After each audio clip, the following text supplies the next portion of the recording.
silent sun 1,000 times.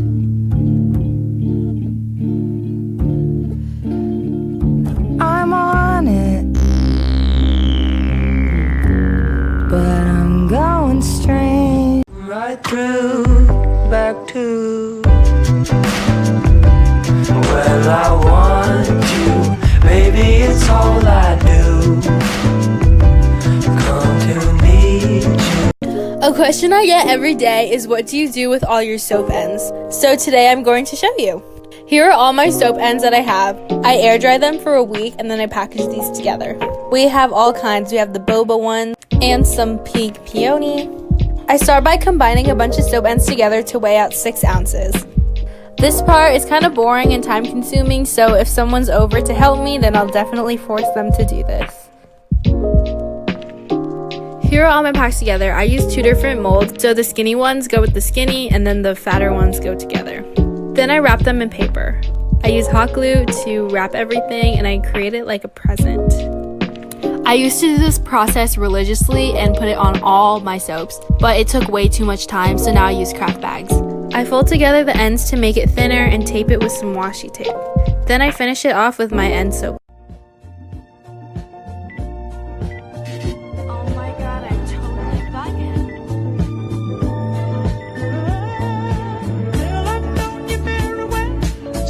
Hello, it was his 50th birthday. Let's try out some flowers for a commission. The customer requested yellow roses. In the past, I would have hung them up to dry, but with the density of the roses, it would take about a month, and I'm trying to get this board to the customer before Christmas. So this time I decided to try out silica gel. I bought this online, and it really wasn't that expensive. All you need is an airtight container, flowers, and a silica gel. All you need to do is put a layer of silica gel, your flowers, and bury them from the bottom up. Cover up all your petals, put on an airtight lid, and tuck them away in a cool, dark place for a few days. After 4 days, I was left with these gorgeous, perfectly preserved roses. Hey guys, I got a little magic trick for you today. This piece is actually a poster design that I did. You can pick up the print by just DMing me on Instagram. I would really love that. Thank you for anyone who hits that like button or is sitting for long enough to see this. I really enjoy that you're doing that. Please hit a like button if you've reached it this far. Thanks guys, have a good one. This is kind of an updated skin tutorial, but obviously I don't have time to go into detail. I look at skin how you would to look at yours before you put foundation on or concealer. I see all the imperfections, you know, like all the redness and dark circles. That's what makes the skin look real, and emphasizing on those colours makes the skin look so alive and beautiful. I always go over the whole face with light washes of yellow, pinks and oranges to help blend and soften those colours, and also add in warmth back into the skin. I use the same method for darker skin tones as well, but you have to be bolder with the colours and saturation to do the skin justice. What you been up to, Aiden? Yo, I've been dancing in my room, swaying my feet, trying to get you love and a kiss on the cheek. Caught in candy skies like I'm stuck in a dream, and I've been feeling blue, you're the one that I need. Dancing in my room, swaying my feet, trying to get you love and a kiss on the cheek. Caught in candy skies. Don't go in there, you'll become one. Freaky creatures, monster party. Eyes of yellow, scales and feathers, tails and tethers. Turn the lights off, bend the nightmare, you control it. Artful dodger, easy does it. Shut the closet, get under the covers. Snakes and lovers, turn the lights off. Everybody likes to get taken for turns to see how bright the fire is. Tonight the music seems so loud. I wish that we could lose this crowd. Maybe it's better this way. We'd hurt each other with how to mix colors that you actually want to paint with. So for this, we're going to be using cyan, yellow, and magenta. This, with black, is known as CMYK in the printing world, and these colors are very balanced together.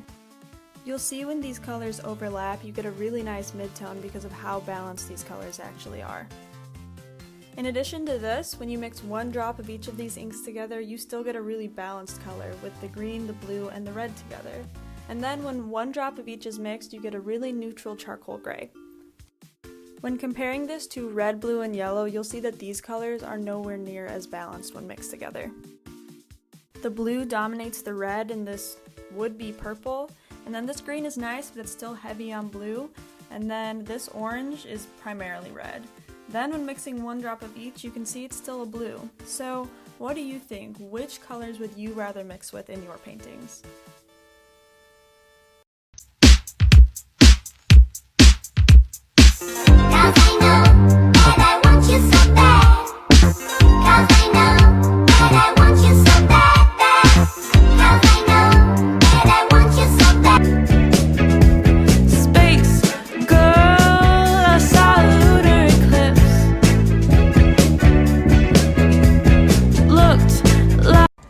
Art is not a competition. You cannot make the exact same art as somebody else. It's impossible. It's absolutely impossible because you are so unique. No one can replicate you, and you can't replicate anyone.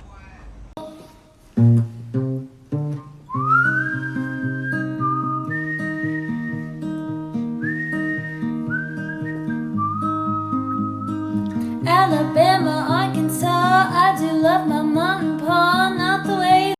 You have to stop dismissing traditional crafts because they are associated with old ladies. Being an older woman does not preclude anyone from being a serious artist. The way that we assign value in the art world is arbitrary and based on centuries of Eurocentric hierarchy that privileges media dominated by white men. Historically, professional guilds blocked women from joining or organizing on their own, leading female-dominated industries like lacemaking to be underpaid and undervalued. Older lacemakers are some of the most brilliant people I've ever met, and they deserve How to make your own screen for cheap. You need a canvas, 110 mesh, scissors, and a stapler. Take the canvas off the frame, cut your mesh to fit your frame, and have a couple inches left over on each side. Pull the mesh taut and staple it in place, and then you're done.